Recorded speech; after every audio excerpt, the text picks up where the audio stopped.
Noite a todos, né? Eu fico até entusiasmado assim, com a expectativa e a receptividade de todos vocês, né? Muito bom, agradeço demais o convite, é uma oportunidade muito boa de falar para vocês, como auditor da universidade, auditor da CGU, né? Reencontrando aí velhos colegas de academia de banco, né, Mara? É muito bom. Então, eu agradeço demais, professor Natanael, o convite, né? E já deixo aberta essa parceria aí para novas possibilidades, aí, novos eventos, né? E eu, assim, já gostaria de começar já parabenizando vocês, porque como a Samara muito bem colocou aí, os convites aí que foram recebidos, vocês estão à frente de muitas universidades já na condução desse processo, viu? Eu fico muito feliz, assim, como as coisas estão andando, e a despeito de ser uma instituição nova, vocês já ultrapassaram muitas instituições de ensino e outros órgãos públicos já iniciaram seus processos de readequação à nova governança, né, há bastante tempo. Não quer que ser antiético, mas a própria Universidade Federal do Piauí, ela está precisando avançar no programa dela, né? Então, cumprido todos os requisitos iniciais de prazo e tudo, mas o programa está lá meio em banho-maria, aguardando, eu digo assim, providências, né, de implementação. Está se avançando em algumas áreas, mas em outras ainda há necessidade. Por exemplo, esse evento que vocês estão realizando na noite de hoje, ele é, na minha opinião, assim, a maior evidência do comprometimento da alta administração da universidade com esse processo, né? Isso é muito importante, porque assim, a capacitação, a comunicação é um dos pilares do programa de integridade, né, dessa nova governança, e é a condição indispensável para ele ser bem exitoso, né? Eu digo assim, ter sucesso na implementação. Porque, assim, acima de tudo, a gente está experimentando uma mudança de cultura nas organizações, né? Então, bem ou mal, exige reforço constante, permanente, sabe? E isso entra na fala e no comportamento da alta administração, assim, que são quem dá o tom da implementação do projeto. Então, vocês estão de parabéns nesse particular. E esse evento vocês vão poder, nas avaliações externas aí, feitas pela CGU, pelo TCU, né, mostrar como evidência desse caminho que vocês estão percorrendo, que é muito, eu digo assim, importante. Eu assim, separei a minha fala pensando em focar mais especificamente nos procedimentos operacionais do programa de integridade, né? Eu vou pedir desculpa para vocês, assim, porque eu tenho um cachorro aqui que pode ser que ele nos incomode um pouco. Só um minutinho aqui, gente. Deixa tudo.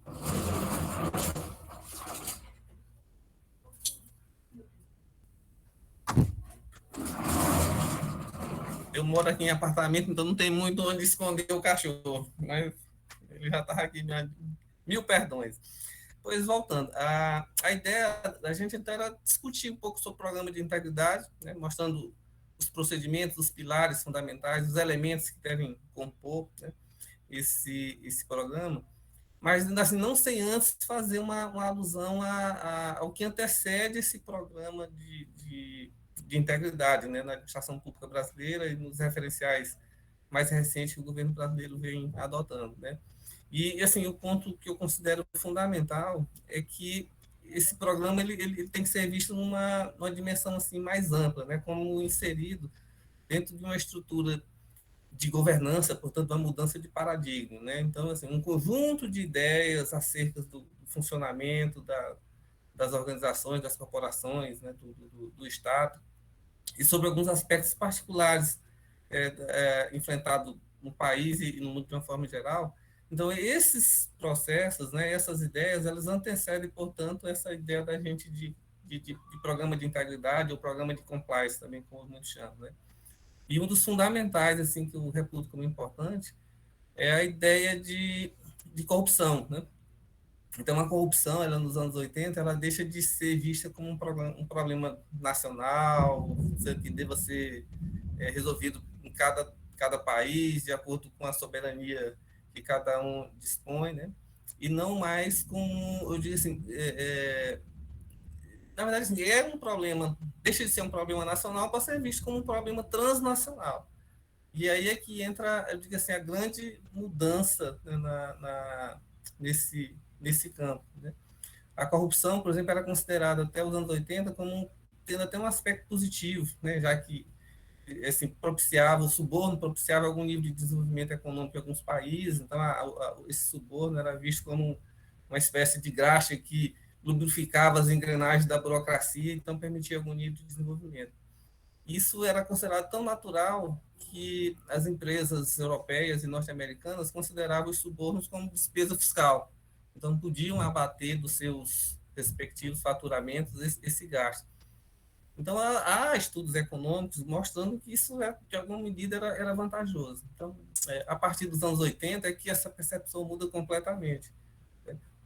A corrupção passa a ser considerada um problema grave, severo, não há nenhum benefício que possa ser reconhecido, né, na prática, muito pelo contrário, ela corrói as instituições, aumenta a desigualdade, interfere na competitividade, no desenvolvimento econômico. Hoje, o rol de problemas propiciado pela corrupção só aumenta. Né?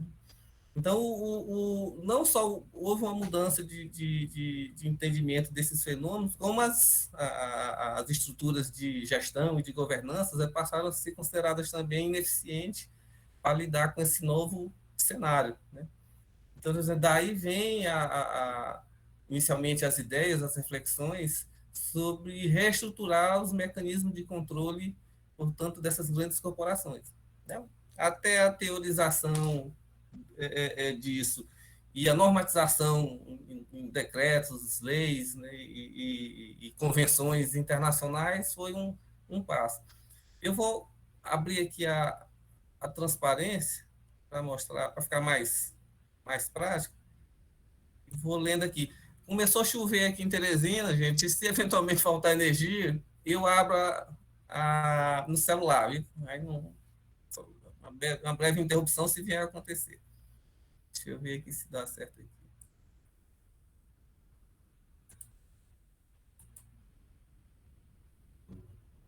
Vocês já veem aí?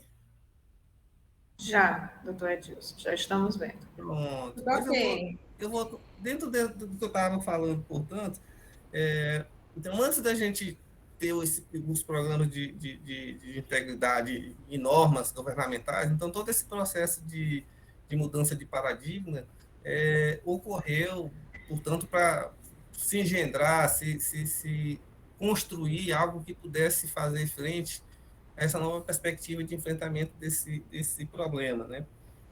Uma coisa interessante de colocar, por exemplo, no que diz respeito aos órgãos de controle, no Brasil, atualmente, quem vem conduzindo essa discussão, quer dizer, é o protagonista desse novo paradigma, dessas novas discussões, é o Tribunal de Contas da União. Né?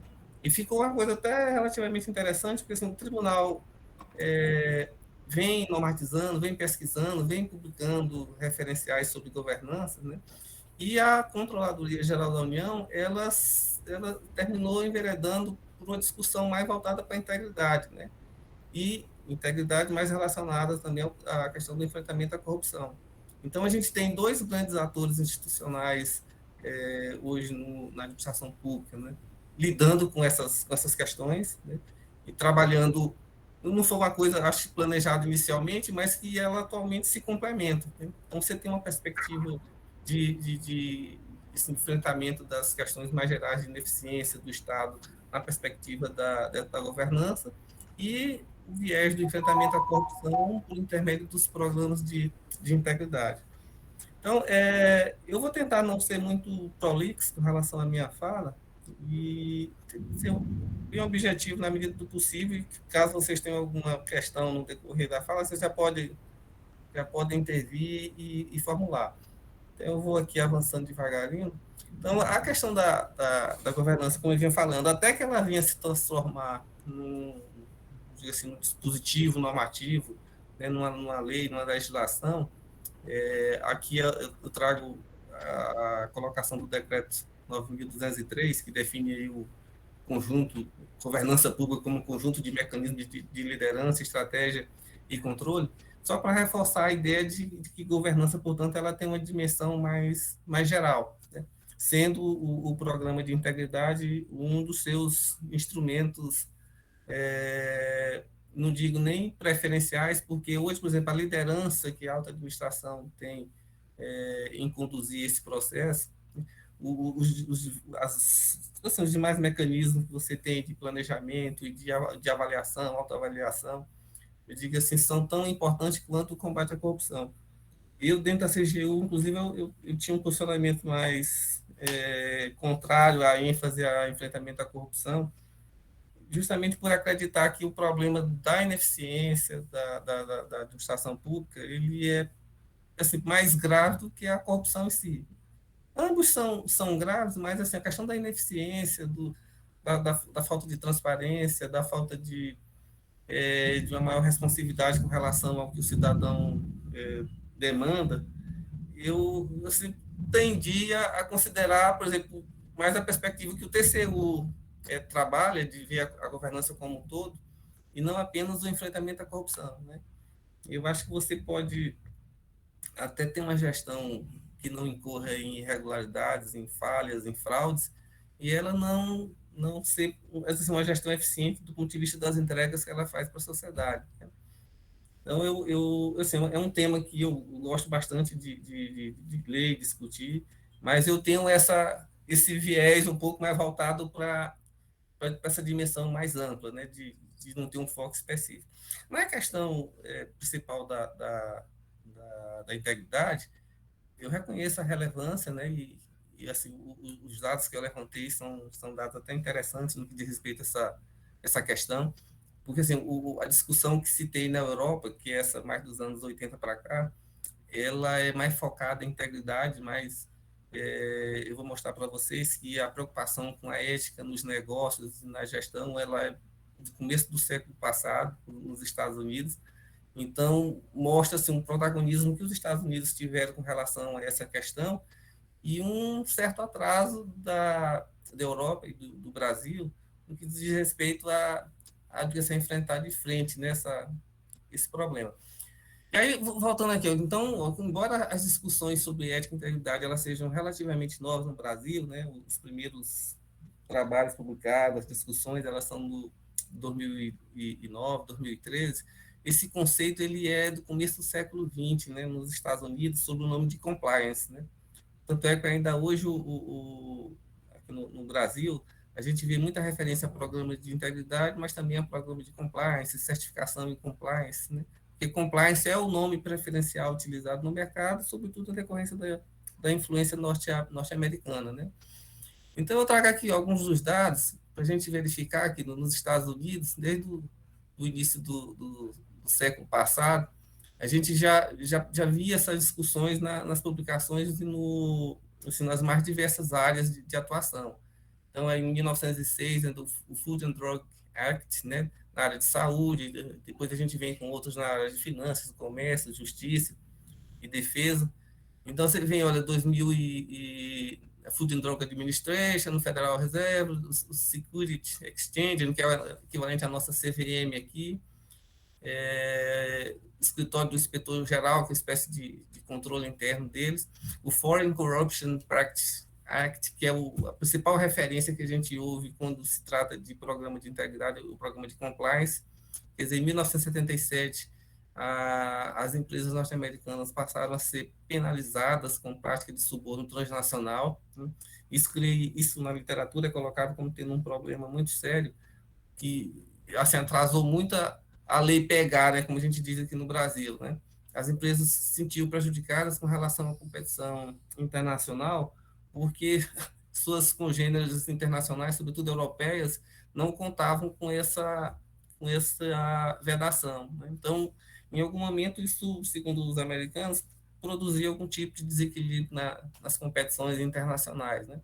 Então, a pressão governamental norte-americana nesses grandes fóruns de negócio, o OMC, nos organismos multilaterais, no Banco Mundial, de trazer essa discussão para a agenda foi muito grande. Então, algumas pesquisas mostram que mesmo em 1977, ainda demorou aí uns 15, 20 anos para a legislação realmente pegar e avançar.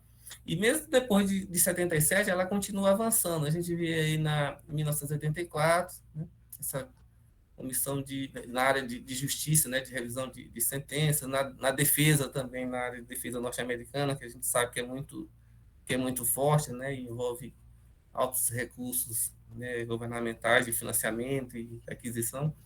Então, quer dizer, não é novo. A gente fica surpreso quando observa, quer dizer, para a gente é uma coisa nova. 2009, quando o Instituto ETS começou a tratar de, de, de ética dos negócios, a gente, 2009 foi outro dia, né?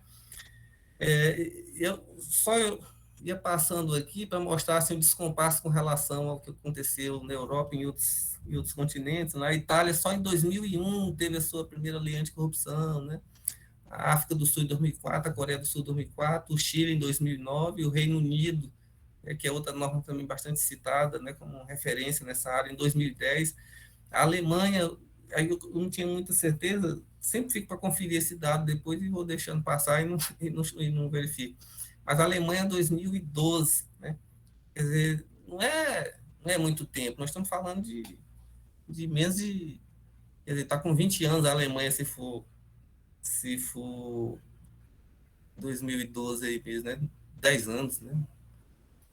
Então, assim, é muito pouco tempo para um processo que a gente observa aí com base na legislação americana que se iniciou no século passado, né? Então, quer dizer, eu fico até impressionado também porque os europeus, os países europeus, são aqueles que estão assim, à frente do ranking de percepção da corrupção, né? Então, são países, por exemplo, que não são considerados corruptos do ponto de vista da corrupção interna, mas eu digo assim, eram grandes corruptores no mercado internacional. Então, esse é um tipo para uma certa hipocrisia, né, palavra com relação a esses rankings, né? A Transparência Internacional deixou de publicar, mas ela tinha também um indicador de países que eram corruptos fora das suas, eu digo, das suas fronteiras, né? Acho que não pegou muito bem, porque mesmo os países escandinavos, eles que são os menos corruptos do mundo, aí na segunda transparência, eles eram os grandes corruptores mundo afora, né? Então, era aquela coisa, dentro faziam tudo direitinho, mas fora eram os principais pagadores de suborno aí, transnacionais, né?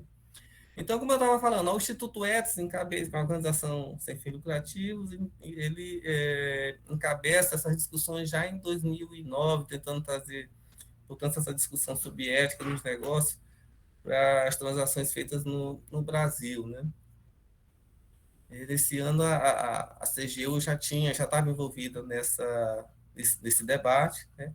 Participava dos principais fóruns de discussão na Europa e nos Estados Unidos sobre compliance, sobre integridade, e eu acho que vem desse processo, né, dessa relação com esses organismos multilaterais, essa ênfase que a CGU passou a dar no enfrentamento à corrupção, né? Tem outros fatores que é pouco divulgado nos trabalhos acadêmicos, mas que eu, por exemplo, é uma linha que também eu gosto de considerar, que é assim, o papel fundamental nesse processo desempenhado pelo presidente Itamar Franco, né? O presidente Itamar Franco, na minha opinião, não só ele reestrutura o sistema de controle interno, como ele garante à CGU um certo protagonismo nesse processo, né? Então, eu andei recentemente dando uma relembrada nessas questões, porque, assim, órgão de controle interno, de uma forma geral, mesmo no setor privado, eles não costumam ter grande visibilidade, né? Eles não são atores institucionais, né? Eu fiz uma apresentação essa semana aqui na Cesário, um curso de MBA em auditoria, convite de um colega, e eu colocando justamente esse ponto de quando o órgão de auditoria interna ele aparece, ou é sinal que tem muitos problemas na organização, ou então porque conseguiu agregar um valor muito alto para essa mesma organização, né? Então, no Brasil, por exemplo, a gente teve esses dois cenários. A gente teve assim, um grave período de corrupção, né, considerada por alguns aí como um dos maiores em escala global, mas a gente teve também um processo de incremento de transparência pública e do combate à corrupção, né, e de mudança no marco normativo de uma forma geral, né, que a CGU participou inteiramente, e que isso só permitiu justamente porque esse processo iniciado da presidente Itamar Franco, ele alçou a CGU a uma certa posição, conferindo um insulamento burocrático, assim, para que tomasse iniciativas relevantes. Então, isso foi importante. E eu fico até meio triste, às vezes, porque isso é deixado de lado. Mas, para mim, foi uma coisa assim, fundamental, eu digo, nesse processo de avanço do país na questão do enfrentamento à corrupção. Por exemplo, no que diz respeito ao marco institucional, a gente teve depois, em 2013, a Lei Anticorrupção, que eu digo assim, é o principal marco, né, normativo brasileiro no que diz respeito à corrupção, porque ele muda a questão da responsabilidade civil dos entes, né, corporativos, de uma forma geral. Ou seja, eles passam a ter responsabilidade independentemente de terem agido diretamente. Então, um gerente, um diretor deu suborno, ofereceu suborno, a empresa responde, e responde grave, né, porque pode receber sanções equivalente a até 20% do seu faturamento. Então, isso é um valor muito alto, né? E essa lei, ela foi aprovada meio na pressão naquelas jornadas de junho de 2013, né? Então, essa lei anticorrupção passou, a lei de lavagem de dinheiro já havia passado antes também, e isso foi, eu digo assim, um marco assim, fundamental na virada e até na questão da Lava Jato no país, né? Houve uma disputa institucional muito grande, porque, por exemplo, mais uma vez foi conferida à CGU o papel de celebração dos acordos de leniência, de avaliação dos programas de integridade das empresas. E isso gerou uma disputa entre o Ministério Público, CGU, Tribunal de Contas da União, todo mundo querendo ter um papel mais incisivo nesse processo, e terminou que a CGU eu digo assim, um ator institucional, governamental, principal na celebração desses acordos de leniência. Então, após 2013, essa questão do programa de integridade, ele entra definitivamente no marco institucional do país, né? A gente já tem uma referência, né? E o fato de que se chama integridade e não compliance, né? É uma referência de que o Brasil está se orientando pela discussão feita na Europa, né? No âmbito da OCDE e de outras organizações internacionais europeias. Então, eu digo assim, assim, um posicionamento adotado pelo país. Então, a OCDE, por exemplo, só trata como integridade. Hoje mesmo eu acompanhei uma parte da discussão de um evento que está ocorrendo na OCDE, um evento à distância sobre integridade, e esse é o termo que eles usam, né? Não vejo ninguém falando compliance, né? Compliance virou uma expressão do mercado e um termo usado mais na literatura norte-americana. A gente tem, portanto, em 2015 a regulamentação da lei anticorrupção, né? Em 2017, o presidente Itamar Franco também, Itamar Franco não, Temer, Itamar, desculpa, o presidente Temer aprova a política de governança do Poder Executivo Federal, já acompanhando a iniciativa conjunta do Ministério do Planejamento e da própria CGU, que tinham normatizado essa governança, essa política de governança, por intermédio de uma portaria. Então, era realmente um dispositivo muito frágil, né? A despeito de ser conjunto com o Ministério do Planejamento, mas era uma portaria, portanto, com pouca eficácia e poder de enforcement, como a gente diz, para o cumprimento, mas foi feito no final de 2016 como uma espécie de legado ainda do governo Dilma para essa avança na questão da governança. O TCU vinha defendendo a tese de que fosse uma lei ordinária que regulamentasse isso, então é bem possível que as coisas avancem para isso, que isso venha a se constituir realmente um marco normativo mais forte, né? Mas o decreto ele já vem atendendo assim, as expectativas, né? Houve um trabalho muito forte de convencimento e de monitoramento da implementação. Interessante, assim, a minha vinda para a Universidade Federal do Piauí se deu um pouco nesse contexto. Eles estavam precisando de apoio, né, nessa área. O professor Arimatea terminou pedindo à CGU que indicasse uma pessoa para chefia de auditoria e terminaram me oferecendo e eu aceitei, né, de muito bom grado, né, diga-se de passagem. Então, esse marco, portanto, ele vem, quer dizer, a discussão lá de 2009, 2013 com a lei anticorrupção, e agora, mais recentemente, se criou o sistema de integridade pública do Poder Executivo Federal, né, que tenta estabelecer isso de forma mais sistêmica e coordenada, né, criando também algumas... o fato de criar esse sistema, né, segue aquela sistemática toda que a gente adota desde o Decreto-Lei 200 de 69, as principais áreas e funções governamentais estarem estruturadas, portanto, de maneira coordenada, com o órgão central sendo o que define as diretrizes e monitora e orienta. Então, segue ainda, a despeito de toda a nossa estrutura de governança, segue um pouco o padrão burocrático ainda dos anos 60, né? No nível estadual, a gente já sabe que os estados do Rio de Janeiro, Minas, Brasília já vinham instituindo sua própria legislação anticorrupção, né? Havia um pouco de discussão se a lei era de abrangência nacional e outros diziam que não. Alguns estados se recusando a implementar as medidas iniciais. Mas a legislação, a lei anticorrupção é de vigência, portanto, nas três esferas governamentais, né? Não havendo necessidade de uma lei ordinária, mas alguns estados julgaram por bem ter sua lei própria, embora reproduzindo muito do conteúdo, mas disciplinando também algumas questões, meio reafirmando a sua autonomia legislativa também com relação a isso. Então, já há outros estados que também já regulamentaram por decreto e já tem esse dado que termina estando assim, um pouco até defasado com relação a isso. Assim, no que diz respeito, isso é o que eu acho interessante nesse evento que vocês estão conduzindo, porque uma coisa é a normatização, você preparar, outra é você colocar em curso realmente o programa, né?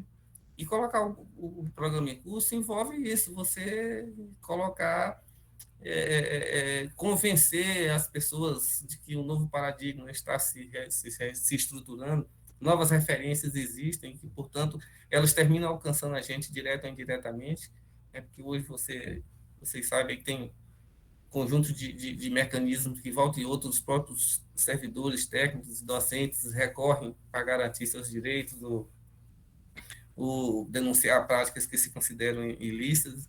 Então, eu digo assim, a gente, quanto mais se investe, portanto, nesse trabalho de divulgação, capacitação, você está reforçando o processo de implementação da política e do programa, e sendo transparente com relação digo assim, a todo o projeto, todo o processo, né?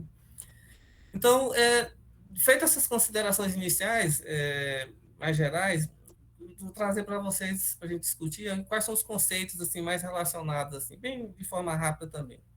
O compliance, né, que já é conhecido também, eu digo que significa, eu digo assim, vem do verbo to comply, agir de acordo com a regra. Então, tem esse viés assim, de seguir os normativos e menos a questão ética, né? Então, um programa de compliance seria, portanto, o procedimento sistemático instituído por uma organização para assegurar que regulamentos, né, que os regulamentos impostos por agências governamentais sejam cumpridos. Então, você vê que tem muito foco em garantir o cumprimento de normas, né, definidas por agências, né, que esse conceito vem, portanto, dos americanos, evitando sanções e outros problemas, né? Então, principalmente assim, cumpra a norma, né? E, portanto, a gente está livre de aborrecimentos com organizações do governo, né? O conceito de integridade, a meu ver, ele é um pouco mais amplo, né? Porque a gente vai ver, ele incorpora essa questão dos valores, né? De agir não só conforme, eu digo assim, o que a organização considera certo, mas o que a sociedade considera que é relevante e importante, né? Então, esses conceitos que a gente encontra aí nos dicionários e no Wikipedia, né? Integridade, né? Particularidade ou condição do que está inteiro, qualidade do que não foi alvo de diminuição, né? Inteireza, condição de que não sofreu alteração, e aí por aí vai, né? Comporta cujo o sentido figurado, né? Qualidade de quem é honesto, né? De quem é incorruptível, né? Eu me lembro que as primeiras falas que eu fiz sobre integridade, né? Usava muito essa questão da inteireza, né? Então você pega, por exemplo, nos auditórios, geralmente você tem uma cadeira que está quebrada, não sei o quê, então eu usava muito como referência, assim, um auditório, uma cadeira, algum móvel, às vezes o som, então eu digo assim, olha, a gente não está íntegro no que diz respeito à sua finalidade, né, princípio, né? Então não dá para a pessoa seminar, não dá para a pessoa utilizar. Então, ser íntegro, portanto, é gozar de todas as suas partes, né, de atender plenamente aquilo que foi inicialmente planejado. Né? E que, portanto, aplicar isso à administração seria que deslocar esse conceito que é da esfera do indivíduo, das coisas, para um ente, eu digo assim, que tem umas características especiais, né? Eu digo assim, feito por muitas pessoas, seguindo objetivos pré-definidos, com vista a atender uma comunidade, uma sociedade. Então, olha, como eu estava falando, na OCDE, por exemplo, eles gostam de tratar, e essa é a linha adotada no Brasil, de integridade como adesão a valores, a princípios, às normas éticas. Então, não é só uma questão de cumprimento de normas fiscais, né, como a gente viu com relação ao compliance, a normas ambientais, mas sobre preceitos éticos, né, de como a gente se comporta, os valores, desculpe aí, os valores que devam ser seguidos pela, desculpe, pela administração, né? Então, isso é importante. Quando você coloca o valor, porque não necessariamente um valor ele está relacionado com, assim, com eficiência direta, né? Eu até quando eu estudava governança, eu achava interessante que se colocava muito, por exemplo, a governança, ela se pauta por preceitos de participação, né? E participação nem sempre promove eficiência, né? Mas promove legitimidade. Então, a integridade pública, às vezes, além dessa questão da observação das normas, ela tem muito a ver com legitimidade, ou seja, agir de acordo com aquela comunidade, né, considera como certo, né, como justo. Então, os europeus sempre têm essa visão mais geral, né, da coisa. Os americanos são mais pragmáticos, né? Isso é interessante até na área de políticas públicas, né? Os americanos tratam políticas públicas como política de governo, né? Ou seja, tem que se justificar pelo valor, pela eficiência, né? Os europeus não, já consideram como política de Estado, né? Ou seja, são instrumentos de correção de desigualdade, de correção de assimetrias. Então, assim, sempre há essa distinção entre o pragmatismo dos saxões e a visão mais geral dos europeus, né? Essa discussão termina passando os instrumentos de gestão que são criados aí no mundo afora, né? Aí, programa de integridade, como definido na norma brasileira, né, de 2021. Então, um programa de integridade é um conjunto estruturado de medidas institucionais para prevenção, detecção, punição e remediação de práticas de corrupção e fraude, né, de irregularidade e de outros desvios éticos de conduta, né? Que aqui é interessante que, por exemplo, a norma traz a preocupação da integridade com relação à fraude, à corrupção, à prevenção. A preocupação dos órgãos de controle, sobretudo, né, e isso se fez presente na norma, é a integridade relacionada com corrupção, né? E acho que a norma ela não fez jus nem à concepção defendida pela OCDE, né, quando ela coloca as questões do valor, ou seja, no Brasil, talvez influenciado pelos casos de corrupção aí dos últimos 15, 20 anos, terminou se focando muito em prevenção, detecção, punição, remediação de práticas de corrupção, né? Mas a questão ética, que não necessariamente implica em corrupção, conforme tipificado no Código Penal, isso fica meio de fora da norma, né? Você tem que fazer uma certa flexibilização para poder alcançar, né? Esse caso do ministro da Educação agora ilustra bem, embora eventualmente não se possa atribuir que se recebeu corrupção, mas houve um desvio ético relativamente grave, né? Então, Eu digo integridade tem a ver com isso, mas não tem a ver só necessariamente com a corrupção em si ocorrida, mas com um comportamento ético mais geral, né? Por isso que eu considero como muito importante que esse tipo de evento ocorra, né? Porque as pessoas têm que ser a todo momento informadas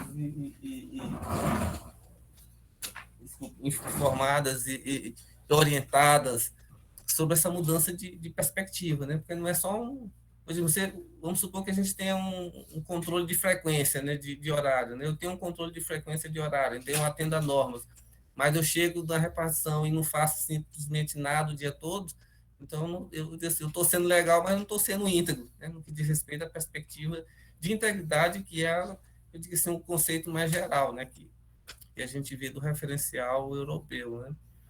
Então tem muito disso, né? Eu digo assim, cumprir a norma não, se a norma é seguir uma jornada de trabalho, eu estou cumprindo a norma, mas se eu não faço nada, eu estou sendo muito pouco íntegro e ético, né? Então, eu digo assim, a gente tem que reforçar, aproveitando que a gente está adotando o referencial europeu, é um pouco estender essa questão da dimensão puramente normativa para uma de comportamento mais geral, né?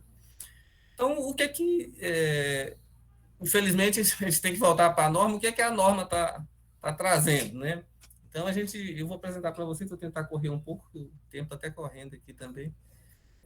O que é qual é uma estrutura ideal para um programa de integridade ou um programa de compliance, né? Terminou ficando ali compliance, mas é integridade. Então, pegando a referência do decreto 9.203, ele traz esses pontos aí, né? Eu digo os 4 eixos principais, né? Comprometimento e apoio da alta administração, né? Como a gente está vendo aqui, com a participação da alta administração da UFDPA, né? Existência de unidade responsável pela implementação, né? No órgão, entidade. E aí eu entendo aqui que não necessariamente tem que ser um órgão específico, né? Mas a própria diretoria de governança, uma outra unidade dentro da estrutura governamental, ela pode assumir essa responsabilidade pela implementação do programa. Aqui na Universidade Federal do Piauí é a Proplan, por intermédio da DEGOV, mas se está trabalhando com a ideia de ter uma coordenadoria de integridade especificamente para conduzir esse processo, né? Tá Doutor, aí. me desculpe eu interromper, eu posso interromper só um minutinho? Sim, à vontade. Como servidor e também como gestor, eu fico muito feliz de ouvir, vindo do senhor aí, de um órgão regulador, que a eficiência do gestor público causa um prejuízo gigantesco, né? Eu pensei que só eu, como servidor, é que viria isso. Mas eu confesso que eu fico feliz e ver que isso é muito sensível também, esse tema, e é muito complexo a gente tratar dentro da própria instituição, né? Mas eu percebi que você falou mais de uma vez nesse sentido e, sem dúvida nenhuma, não que a corrupção não seja importante, né? Mas, sem dúvida nenhuma, a ineficiência do servidor que não faz o seu serviço ou que, se ele acha que está cumprindo horário de trabalho, ele está fazendo o serviço dele. É um tema muito delicado, viu? Mas, Não, eu reconheço. E, olha, e mesmo não, principalmente na CGU, que assim, se institucionalizou como órgão de verificação de conformidade, você coloca essas questões de enfrentamento à ineficiência governamental, soava assim estranho, né? Eu sei que eu fazia parte de uma minoria na CGU. E tem até, professor, colega, estudos assim que mostram que a ineficiência responde por um percentual de gasto, ou de desvio, ou de desperdício, vamos colocar assim, de desperdício, muito maior do que o da corrupção. Eu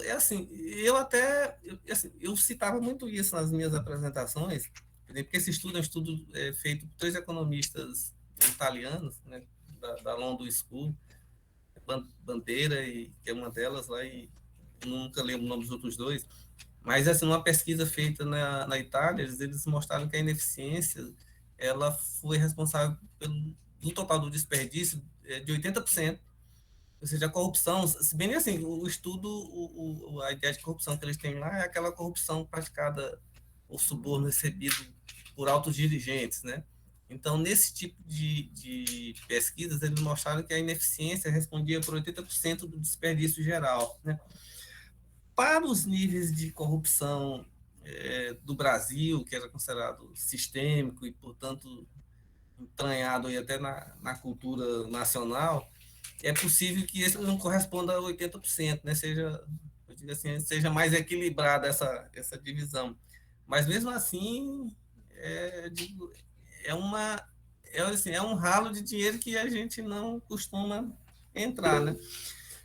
A discussão sobre integridade, ela pode até transversalmente entrar por essa linha, né? Na medida que você deva você vê que a discussão dos europeus ela é muito interessante nesse aspecto, né? Quando eles colocam a questão do valor, a questão das entregas, do alinhamento com os objetivos gerais na sociedade. Então, você consegue, em alguma medida, trazer essa discussão da eficiência governamental para dentro desse debate da integridade. Eu reconheço que eu não tenho assim, visto muita coisa relacionada com isso, não, né? Porque os níveis de preocupação no mundo inteiro hoje com a corrupção eu digo assim, eles estão muito, muito elevados, né? E essa discussão da eficiência, da ineficiência termina ficando em segundo plano. Mas fico feliz em Doutor Edilson. compartilhar esse tema com outros colegas. Sim, pode falar. Doutor Edilson, o senhor falando aí e eu pensando assim, né? Como a nossa sociedade, a mesma sociedade que ela fala, por exemplo, do político corrupto, é a mesma sociedade que chega nos seus serviços públicos, por exemplo, para praticar o presenteísmo, né? Para fazer de conta que eu venho, cumpro o meu trabalho, né? Cumpro o meu horário, não faço o que eu devo fazer, né? E não vê que isso também é uma forma de corrupção. Isso também faz com que haja derramamento de dinheiro de forma desnecessária, porque se eu estou vindo para o meu serviço público, na qual eu estou sendo paga para isso, e eu não desenvolvo minhas atribuições, né? Que respaldo que eu tenho para estar apontando esse ou aquele tipo de corrupção praticada por um político ou por uma pessoa A, B ou C, né? Será que eu também não estou fazendo corrupção? Será que eu estou recebendo o meu salário e não está desenvolvendo as minhas atividades, não querer cumprir o que tem que ser feito na minha instituição? Então, eu achei muito interessante, né? Isso que o senhor falou, porque quando nos veio a proposta de fazer, né, a professora Mara nos passou qual era a proposta do curso, né? Aí eu fui me inteirar do que seria, né? Eu e toda a equipe aqui da Progep que tem trabalhado nessa atividade. E no início eu achei algo assim muito difícil, né? Eu não conseguia muito entender o que era. E agora o senhor falando, assim, deu uma clareada muito grande, né? Para mim agora começou, né? Eu comecei a compreender o que realmente era, né? E aí eu fiquei me perguntando, poxa vida, como nós muitas vezes somos hipócritas, como muitas vezes a gente recebe o nosso salário e a gente simplesmente quer fazer de conta, né? É uma coisa realmente assim muito muito válida essa reflexão. Eu tenho mais duas pessoas que quero falar, o Pedro, que está na vez, e depois a Rafa. Vai lá, Pedro. Fica à vontade. Oi, doutor Edilson. Eu queria agradecer pela essa oportunidade de participar de uma palestra com uma pessoa justamente do órgão, né, que fiscaliza todas essas dinâmicas de integridade e da gestão pública federal, principalmente no âmbito das universidades, né, públicas federais. Mas, como o senhor mesmo já pontuou, a compliance já virou um jargão muito forte no meio empresarial, né? Então, e agora está sendo puxado por esse perfil das universidades federais, né? Então, assim, principalmente no serviço público federal. Então, eu pergunto, esse papel não está sendo bastante desenvolvido, né, com sucesso pelas unidades de correção das nossas instituições, que não só a questão da corrupção em si, mas os conflitos éticos, né, como também são pontuados, né? Eu, particularmente, já tive uma situação que fui muito bem atendido, de uma maneira bem cuidadosa, pela ouvidoria. Então, eu acho também que, dentro do âmbito de uma universidade federal, cabe mais questões que não são tão exatamente ligadas à corrupção, mas uma diversidade de conflitos que pode gerar uma demanda muito grande e um trabalho muito prejudicial ao servidor público. Entendeu? Então, como é que o senhor observa esses conflitos no âmbito das universidades e as suas unidades de correção? Muito boa essa questão, Pedro, porque, assim, primeiro, são vários instrumentos que respondem por essa estrutura de integridade, né, que a gente trata, né? Então, antigamente, quando a gente falava de controle, a gente se referia sobretudo a unidades de auditoria, né? Então, a auditoria que vai ver isso, a auditoria que vai ver aquilo, que vai verificar as conformidades, que vai sugerir a abertura dos procedimentos disciplinares. Então, não é essa ideia de controle mais amplo, né, envolvendo, portanto, outras funções, ela passou a ser importante porque ela desloca o centro de atenção exclusivamente das auditorias, né, e passa a considerar outros instrumentos que são tão relevantes quanto o funcionamento regular de qualquer organização. Então, por exemplo, a gente fala de ouvidoria, né, na administração pública, mas o mercado falava de ombudsman, né, falava de hotline, aquelas linhas de recebimento de reclamações de denúncia. No setor privado, por exemplo, os casos eram, às vezes, são facilmente resolvidos com demissão, com questões judiciais. E na administração pública, as coisas andavam mais lentamente. Então, assim, essa percepção, por exemplo, de governança e de integridade, como avançando para além daqueles controles de conformidades habituais que a gente tinha, de controle burocrático, elas trazem esse avanço. Porque, assim, a ouvidoria vai ter um ponto interessante que está relacionado também com o papel assim, que a CGU teve nos últimos anos, que a CGU deixou de ser um órgão de auditoria para ser um órgão de implementação de políticas, né? Hoje ela é um órgão de gestão também, o que, por exemplo, é incompatível com, às vezes, com a atividade de auditoria. Então, assim, a ouvidoria é gestão. Assim como vocês estão tendo a brilhante iniciativa de fazer um treinamento para discussão sobre isso, a ouvidoria ela pode conduzir também esse processo de sensibilização, de divulgação, de transparência, de conhecimento sobre o comportamento ético e legal dos servidores, né? A própria comunidade ter acesso a conhecimento a esse canal, antes que, assim, e funcionar como uma instância de filtragem e de tratamento de problemas antes que recaia na correção. Porque, assim, a correção costuma ser o ponto final de um problema de falha de controle, de controle organizacional ou de comportamento funcional. Por exemplo, dentro desse desenho de integridade que a gente está presenciando hoje, você tem, por exemplo, a auditoria que faz a avaliação, você tem a transparência que promove a visibilidade dos atos da gestão, você tem a ouvidoria que constitui um canal para recebimento de denúncias, de reclamações, mas de elogio também por parte da comunidade. E você tem a correção para sancionar os casos que não podem ser corrigidos. E só para finalizar bem rapidamente, até no que diz respeito à sanção, houve um avanço muito importante, que é a possibilidade de você tratar isso por intermédio de acordos de conduta, sabe? Antes que aquilo fique um processo administrativo. Então, assim, vendo de forma geral, a gente percebe que há uma melhoria dos instrumentos que a gestão dispõe para garantir que a entrega dos serviços, bens e serviços à comunidade ocorra de forma regular, né? Obviamente que, assim, a lógica do convencimento e da sensibilização, ela é mais difícil, mas ela é a melhor para se investir, né?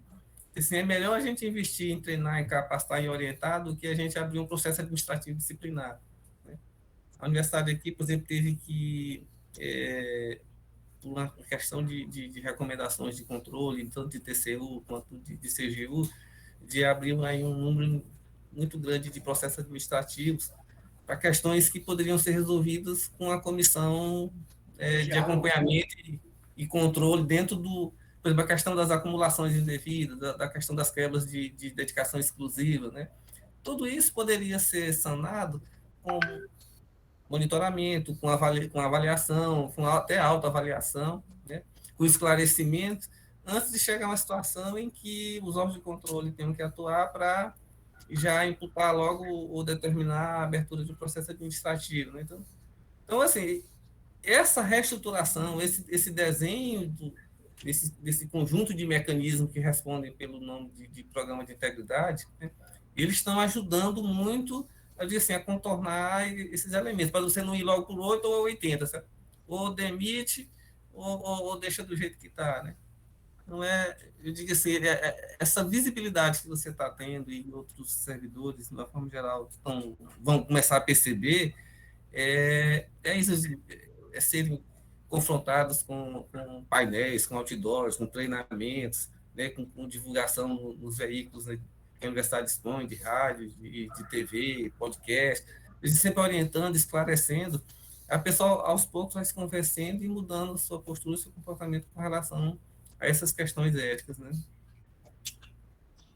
Muito obrigado. Não sei se... Pedro, obrigado pela sua participação. Rafa, você estava na vez, você solicitou a... Não? Ah, pois então foi por engano. Pronto, professor. Desculpa, pode continuar. Deixa eu voltar aqui para...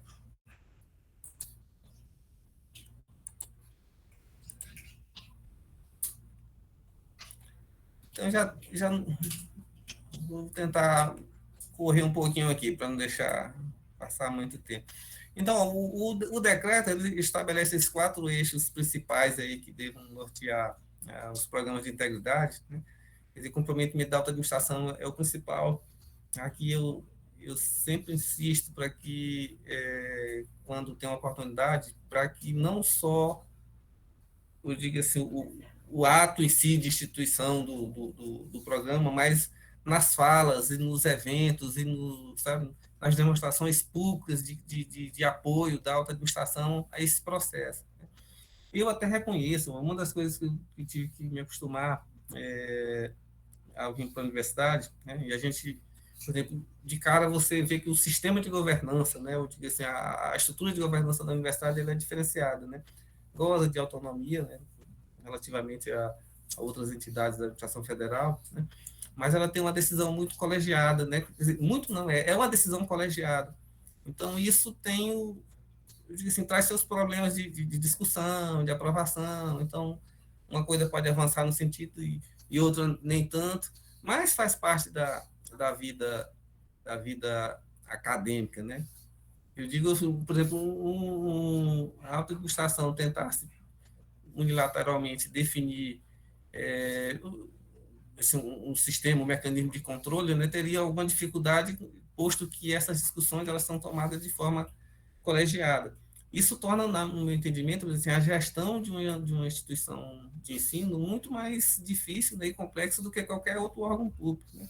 Você pega, por exemplo, um órgão como a CGU, que é da administração direta, e muitas das decisões são tomadas hierarquicamente, são definidas, o sindicato pressiona, negocia, mas ela segue aquela linha tradicional, né? Comando e controle. Então, as decisões tomadas no âmbito das instituições de ensino, elas são mais complexas, porque elas dependem da formulação de um certo consenso entre os envolvidos, né? Os segmentos são representados dentro desses conselhos. Então, essa estrutura de governança, ela é muito mais difícil, né? Como eu estava falando antes. Eu digo assim, o modelo, né, de governança pública, que está associado à ideia de participação social e de redes, né, ele promove mais legitimidade do que eficiência. Eu digo assim, aquela questão anterior colocada, né, a universidade fica entre 2 mundos, né, ela consegue tomar decisões extremamente legítimas, né, já que estão assentadas no consenso obtido no processo de participação social, mas não necessariamente essas decisões elas são as que promovam maior eficiência. Então, assim, ela tem que se equilibrar entre a busca de eficiência e a garantia da legitimidade no processo de condução da gestão, né? Então, eu olhava as decisões, cheguei a acompanhar algumas discussões aqui na universidade, e assim, era o retrato fiel do que a gente lia na literatura, né? Eu mesmo, quando lia isso, eu ficava impressionado. Eu digo, pô, mas a governança, nós não estamos avançando com o processo de garantir entregas, né? E formulação de políticas e entregas cada vez mais eficientes. Aí, não, a literatura vinha dizendo o contrário. Não, a gente pode garantir entregas que são legítimas, mas não necessariamente elas são eficientes do ponto de vista econômico, né? Então, esse cuidado que a gente tem, e, portanto, torna o desafio das universidades muito, muito maior com relação a outros órgãos, né? Órgãos públicos e mesmo entidades que têm um processo decisório mais concentrado, né? Por exemplo, voltando aqui para o decreto, para a gente avançar mais rápido, então o decreto estabelecia esses 4 eixos fundamentais aí, né? Existência de unidade, processo de análise e avaliação de risco, isso aqui é muito importante. E só uma parte aqui bem rápida, né? Eu participei de quase todas as discussões sobre avaliação de risco aqui na universidade, mas ninguém nunca cogitou a questão do risco de pandemia, né? Eu digo, pandemia era uma coisa, saúde, essa questão da segurança sanitária estava tão fora do radar de discussão que em algum momento assim, entrou em pauta, né? Passou mesmo longe de qualquer outro tipo de discussão. E hoje, isso vai servir, infelizmente, para que a gente comece a ficar atento com relação a essas questões mais estratégicas, né? Que outros riscos não percebidos, além desse sanitário, dos vírus, né, podem eventualmente comprometer a gestão pública, né? Assim, e nas universidades, principalmente, que está lidando com... Porque são estruturas grandes e lidam com um conjunto de pessoas, né, estudantes e terceirizados muito grande, né? Então, assim, vai servir para a gente abrir os olhos com relação à metodologia de avaliação desses riscos, né? E o último, portanto, aí a questão do monitoramento contínuo, né? É uma coisa que a universidade aqui no Piauí, a UF mesmo, a gente não avançou no comprometimento da alta administração, no meu entendimento, eles estão no curso da criação de uma unidade, o processo de avaliação dos riscos está parado, né? Inclusive o risco tem que ter um plano de gestão de risco, além do plano de integridade, e o monitoramento contínuo, quem está tentando fazer o monitoramento de alguma medida ainda somos nós na auditoria. Esse modelo do decreto, ele já garante, assim, os elementos principais para a gente implementar, né, o plano. Mas eu gosto mais desse modelo aqui da Controladoria Geral da União, né? Ela vinha... Opa, desculpe aí, só um minuto.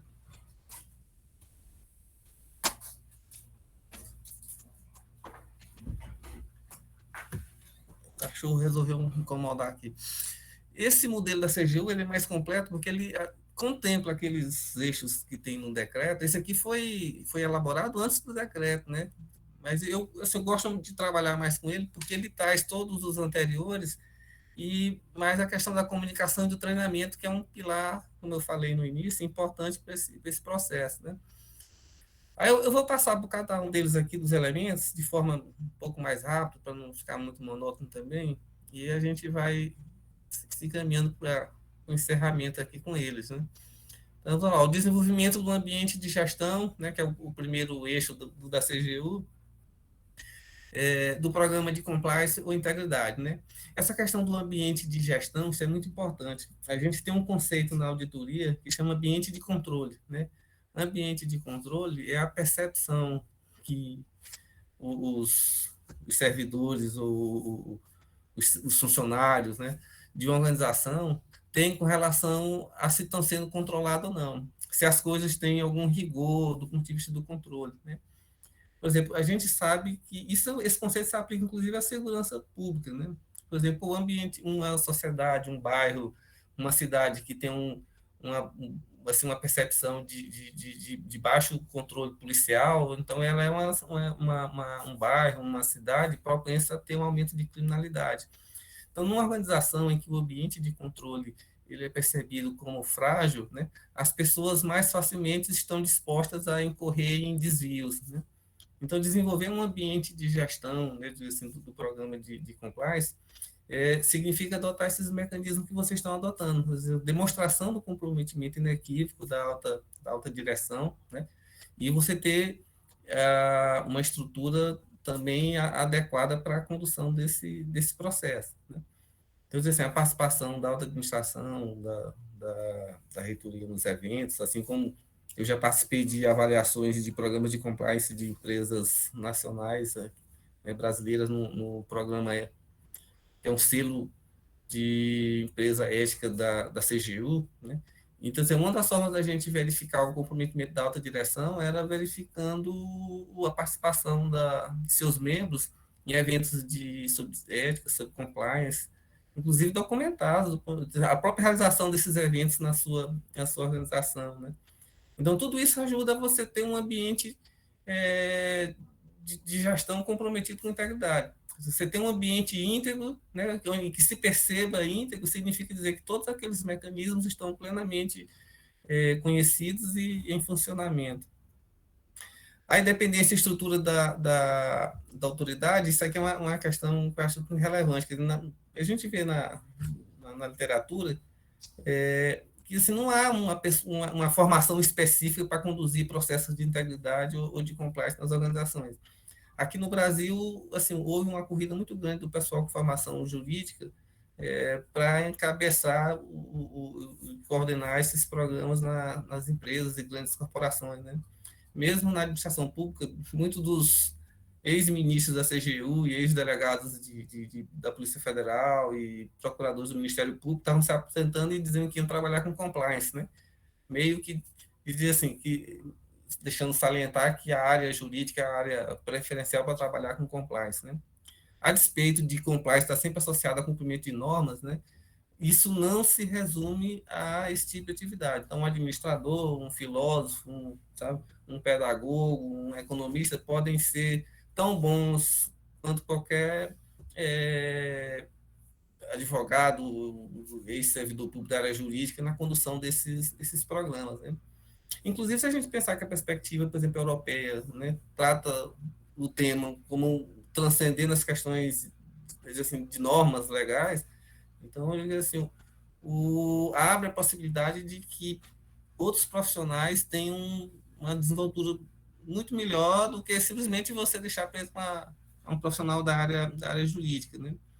Então, isso é importante a gente saber. Se o setor privado não exige que seja um advogado, a administração pública também, por ser até mais flexível e lidar com um conjunto de entregas mais complexa também, esses profissionais podem ser de qualquer formação, né, acadêmica e eventualmente, eu digo assim, sendo uma pessoa que tenha assim, reconhecidamente integridade no desempenho da coisa pública, né, eu não vejo, assim, não necessariamente tem que ser alguém com graduação, mestrado, doutorado, alguém que tenha disposição e capacidade, né, reconhecida para a condução e liderança desse processo, né?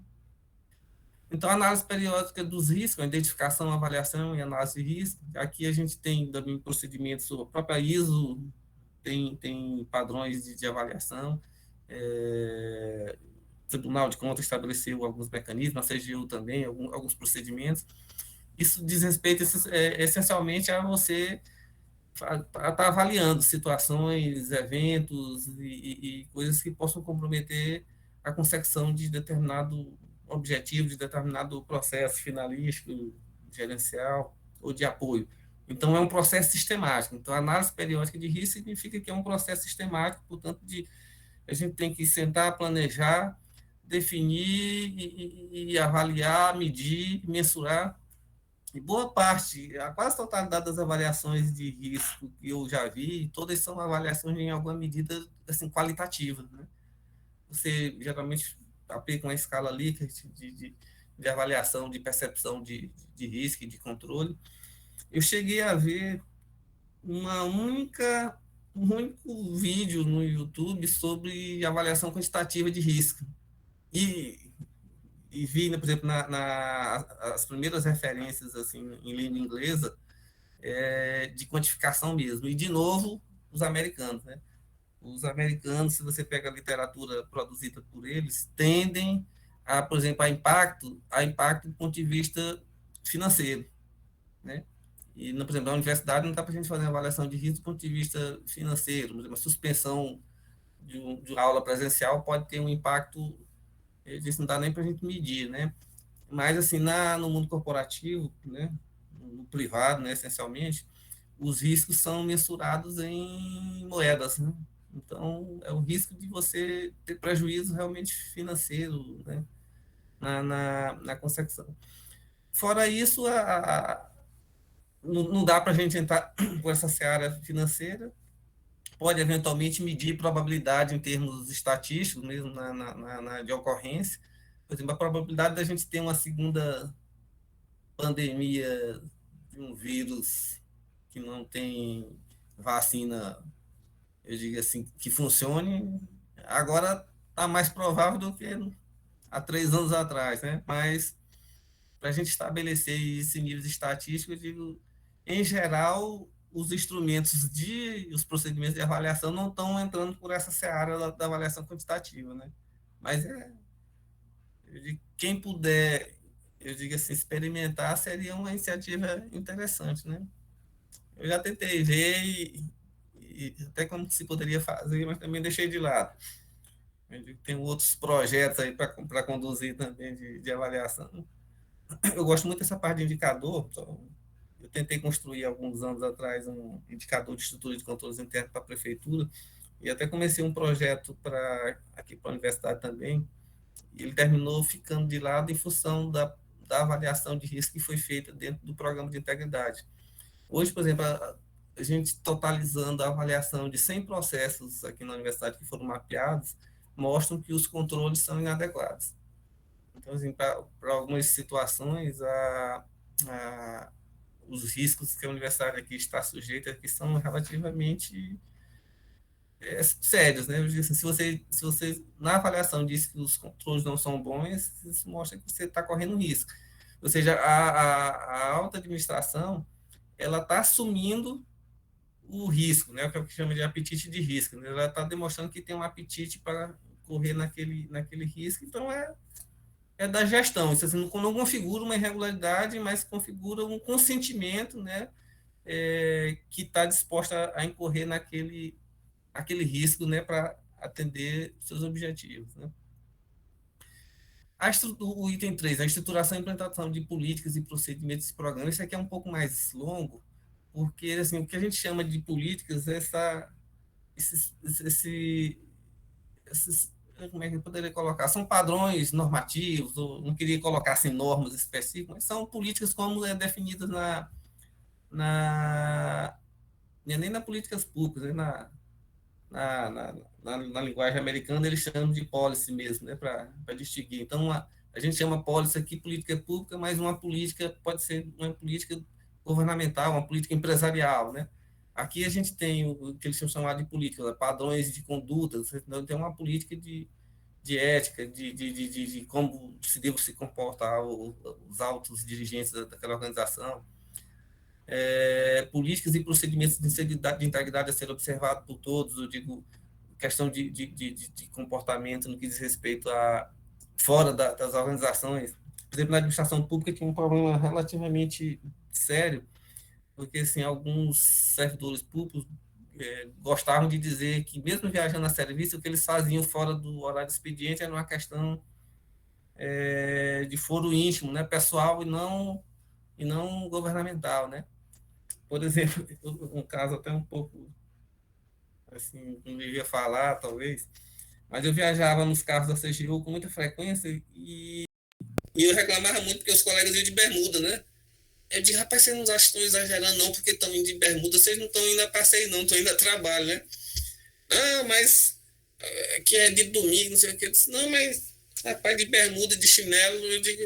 Aí fica lá aquela questão ética, será que eu estou assim, infringindo algum preceito ético e não me comportar num deslocamento que ainda é para um serviço, eu digo, como se eu estivesse no meu carro particular, eu digo, não tenho que manter eu digo, esse comportamento, e aí poderia ser, eu digo, se eu estou falando no caso do veículo, mas podia ser, você está num restaurante, num boteco, sabe, se embriagar, de até que ponto esse comportamento numa viagem de trabalho, isso não infringe determinado padrão de conduta. Então, assim, as organizações, elas podem estabelecer isso de forma escrita e normativa. Olha, a gente,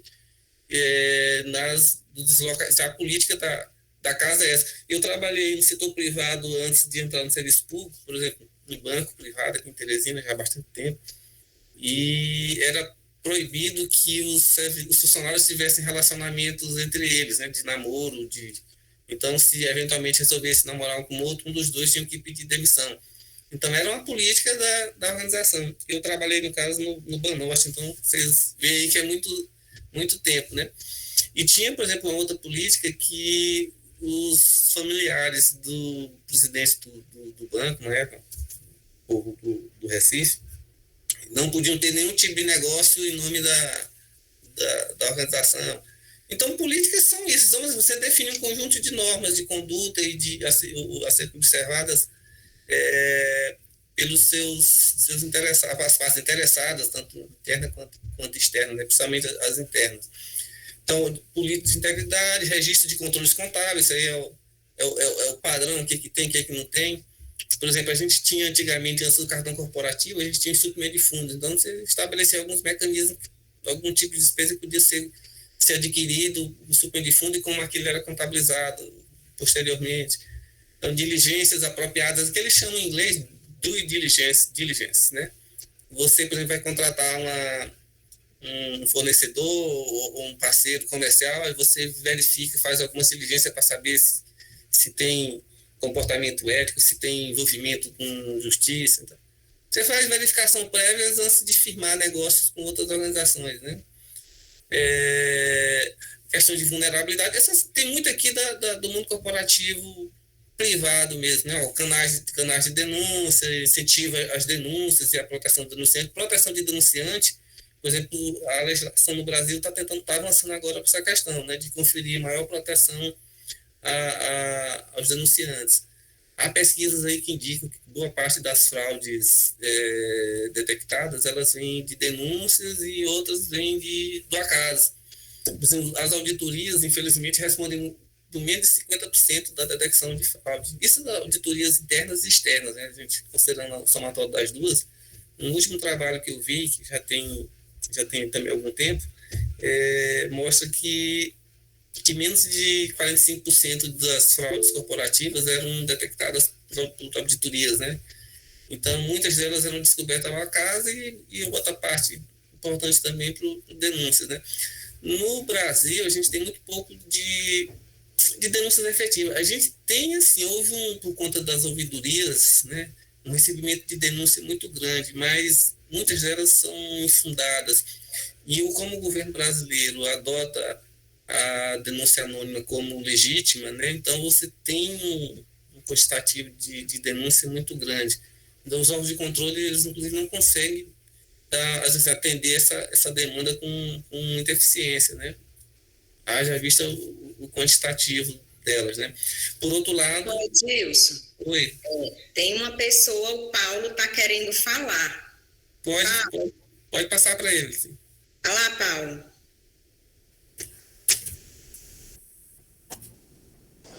Doutor, só pegando esse gancho do que você falou aí, a respeito dessas ferramentas de controle, e citando um exemplo que a gente passou aqui na UFDPA, quando o professor Alex começou a montar essa equipe, digamos assim, a nossa estrutura administrativa, né? Ele pediu para a gente fizesse uma visita na UFRN, né? E aí eu estou como prefeito universitário aqui do nosso campus. Eu achei muito interessante na visita que eu fiz lá, e lógico, né, eu fui ver essa parte de obras, enfim, manutenção predial, e dando uma volta no campus eu percebi que só tinha 2 ou 3 construtoras, e isso me chamou a atenção, e aí eu chamei lá o superintendente e perguntei para ele por que só tinham 2 ou 3 empresas, né? Então, enfim, eles montaram uma estrutura lá muito interessante, inclusive os professores do curso de contabilidade fizeram a comissão de forma gratuita, né? para analisar toda essa papelada, o capital social da empresa. A empresa tinha que realmente mostrar o capital social. A universidade mandava um carro da universidade. Normalmente essas pequenas construtoras que participam da licitação têm endereço em locais, né, que não existem. O carro ia em loco, na cidade do interior, perguntar se realmente a empresa funcionava lá.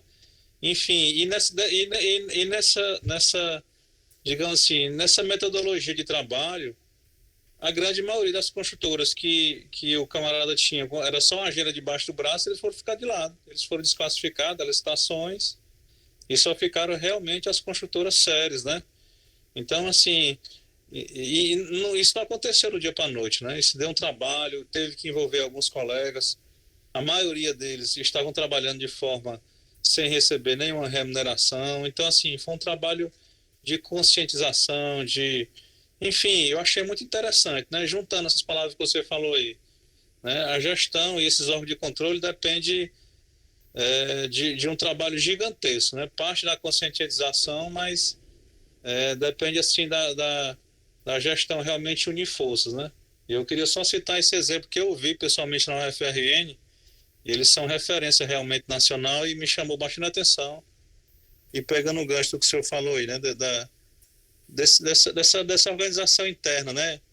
Nesses órgãos de controle, de acompanhamento, enfim. É interessante esse exemplo que você colocou, porque assim, na norma, Paulo, se fala muito em prevenção e detecção. Tá? Então, no caso da fraude, por exemplo, os processos de avaliação ou de detecção, eles são mais complexos, né? A CGU, o TCU, os órgãos de controle de uma forma geral, né? Os tribunais de contas estaduais têm investido muito em análise de dados como mecanismo de detecção, né? Os sistemas hoje, como o Alice, né, chamado, que eles analisam os editais de licitação, tudo de forma eletrônica, né, com detecção.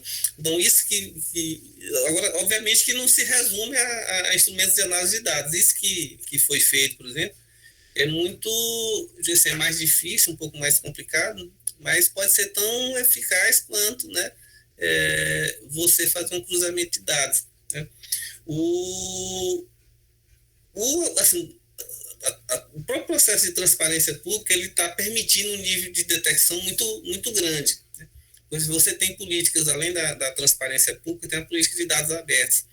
Então, os órgãos públicos, de uma forma geral, e o Brasil, só para citar, hoje está entre as principais referências em dados abertos. Né? A gente já conseguiu, na época da gestão Obama, nos Estados Unidos, a gente chegou a ser considerado o 8º país em 100 em dados abertos, né? E transparência de dados abertos. Né? Aqui a Universidade do Piauí, né? Ela avançou bastante com essa norma e assim, de transparência, e isso está permitindo. Coincidentemente, essa semana eu baixei todos os dados de licitações governamentais de 2019 para cá, para tentar eu tenho um pouco de interesse nessa área de dados, análise de dados, e tentar fazer algum tipo de cruzamento que permitisse identificar casos potenciais de fraude, né? Mas é um negócio bem incipiente ainda e não sei se assim vai produzir algum tipo de resultado, né? Eu já baixei os dados, estou separando tudo para permitir justamente isso, que você se antecipe, porque assim, a vantagem do programa de integridade é de antecipação. A gente está trabalhando com a perspectiva de mudança de comportamento, né, mudança de cultura, né, para corrigir os problemas antes que eles ocorram. Né? Eu digo assim, você correr atrás, por exemplo, essa minha experiência toda de CGU, já tenho mais de 25 anos de CGU, e você pega as prefeituras como exemplo, todas as falhas e fraudes são as mesmas, se você pega dos últimos 25 anos. O que muda são só as pessoas que perpetraram, vamos colocar assim. É fraude de licitação, é sobrepreço, é execução de contrato, são transferências governamentais. Eu digo, não tem, são sempre as mesmas, né? Conluio entre participantes. Assim, Então, meio que você está correndo sempre, o cachorro correndo atrás do carro, né? Nunca vai alcançar. A gente fica com um sentimento, às vezes, de frustração, por isso que não melhora. E a ideia de auditoria não era para ser assim. A função controle na administração não era para ser assim. É para garantir a execução. Então, deveria ser agir preventivamente, evitar que as falhas ocorressem, né? Então, para isso, você tem que mudar a estrutura de controle, né? Os processos internos. Então, assim, quando a gente está falando de programa de integridade, mesmo programa de compliance, a gente está falando de criar mecanismos para que elas não ocorram. E o programa vai ser tão mais eficiente quanto ele consiga efetivamente impedir essas ocorrências, né? Então, por mais que a gente mostre aí um receituário de coisas que devam ser observadas, por exemplo, vão ter aquelas que são estratégicas. Por exemplo, uma unidade de auditoria, uma unidade de ouvidoria, de correção, uma boa política de capacitação, eu acho, e aí eu gosto de enfatizar que vocês estão no caminho correto mesmo. Tem que ter uma política de capacitação, de formação, sabe, muito à frente. É gestão de pessoas mesmo, acho o nome está mais apropriado do que nunca. Eu digo uma coisa que eu achava que eu acho que é falho aqui na universidade, né? Falta uma política de uma coisa, por exemplo, que eu vou até adiantar aqui para vocês, né, com relação à gestão. Eu não sei se esse processo de descentralização, eu vou até tentar medir isso. Por exemplo, licitação. Um professor, para apresentar um projeto de extensão, ele tem que entender quase da lei de licitações e contratos. E eu já disse isso aqui para o pessoal da Prade, eu disse, gente, é inadmissível com alguém, mesmo para a gente que é auditor e que analisa o processo de licitação e, eventualmente, se eu for elaborar um projeto em termos de referência, eu vou levar um tempo danado para fazer. Se eu for fazer uma pesquisa de preço, eu vou levar um tempão para fazer, procurar fornecedor, não sei o quê. Então, isso exige um pouco de especialização. E eu sempre orientava aqui o Lucas, na época da gestão do professor de matéria, eu digo, olha, vocês tinham que fazer tudo. O professor, principalmente o professor que vai comprar alguma coisa, vai indicar a compra de algum equipamento, vai fazer um projeto de extensão, não dá para ele se preocupar com isso aí, não. Isso aí produz mais ineficiência. E aí as coisas já melhoraram, parece que já são feitas de forma conjunta, tudo, então já avançou um pouco. Mas era assim, um processo de pregão chegava a passar quase um ano. Isso tem um custo muito alto para a administração, né? E eu digo, olha, Lucas, eu acho que tinha que rever essa questão da descentralização aí, porque não dá para todo mundo entender de licitações e contratos e de uma série de outras normas aí que são bastante. Então, a possibilidade de ocorrer um erro mesmo, não digo nem fraude, é muito grande. Então, assim, preparar essas estruturas, treinar, capacitar, estar ali para fazer e não simplesmente transferir o problema para outra unidade, isso ajuda muito. Deixa eu voltar aqui rapidinho para a gente finalizar. Nós estamos com 1h23. Pois bem, então, esses aqui são os conjuntos de procedimentos que tem muito a ver com o setor privado mesmo, mas aqui do setor público, por exemplo, eles funcionam melhor. Políticas de não retaliação, né? Se você denunciou alguém, desde que tenha sido de boa fé, não está sujeito a uma retaliação, né? Eu digo políticas sobre fraude, por exemplo, a gente tem no governo federal a questão de não poder receber presentes, né? Tem um certo limite lá para receber brindes, esse tipo de coisa. Questão de conflito de interesse. Por exemplo, existe um sistema mantido pela CGU, chama CECI, sistema de avaliação de conflito de interesse. Eu já entrei 4 vezes agora nesse sistema de conflito para pedir autorização para desempenho de alguma atividade que não configure conflito de interesse. Assim, na CGU, a gente tem um misto parecido com a dedicação exclusiva dos docentes. A CGU só admite que a gente possa prestar outra atividade se for de docência, né? Docência ou treinamento. E desde que esse treinamento não se caracterize, em hipótese alguma, como uma consultoria disfarçada, né? Então, eu já havia recebido um convite com um colega para dar um treinamento, só que quando ele me mostrou o termo de referência dessa contratação, que era no outro estado aqui no Mato Grosso, você tinha que fazer uma avaliação da estrutura de controle. Eu digo, não, isso aqui não é treinamento, isso aqui é consultoria, isso aqui eu não posso fazer, não. Então, terminou que nem deu certo o serviço por conta da pandemia, mas aí eu via controle interno, aí um colega do TCU me convidou para participar dessa licitação com ele, né? Aí eu digo, não, treinamento até eu posso ir. Eu entrei com a consulta de conflito de interesse para a CGU, só para questão mesmo de autorização. A CGU disse que quem tinha que responder era a universidade.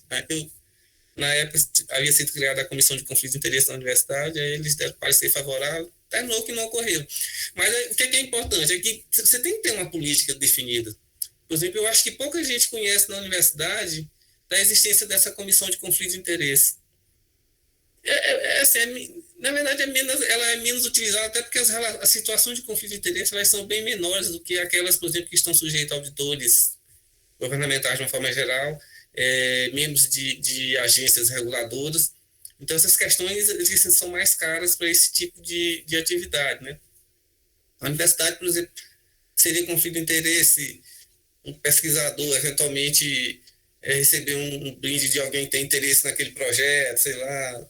Então, são questões que já tem as comissões de ética e tudo, mas a de conflito de interesse é receber eventualmente uma remuneração, uma bolsa de alguém que tem.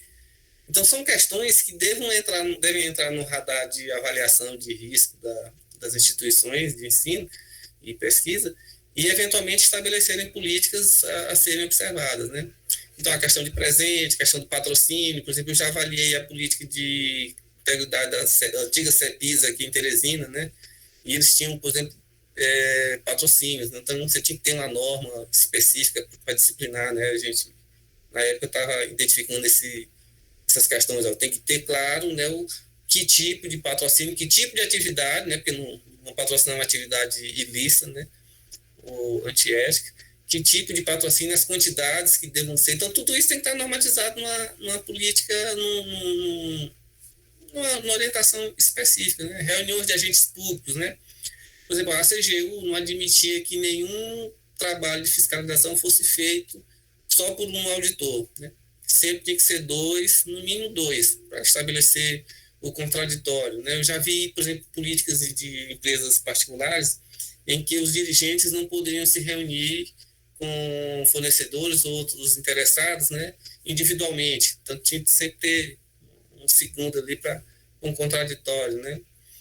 Então, isso é importante. Aqui mesmo, por exemplo, eu já cheguei a sugerir na Proplan sobre a utilização dos terrenos aí que estavam cogitando a construção a construção e, eventualmente, até cessão ou locação dos terrenos. Eu digo, olha, façam reuniões assim documentadas e com testemunha, com grandes interessados aí que tenham eventualmente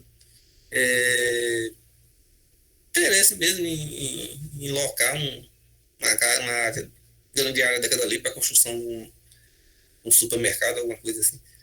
Agora, assim, não é antiético, não, desde que você faça isso de acordo com o que está previsto nas políticas internas da instituição, documentado e com testemunha, com contraditório.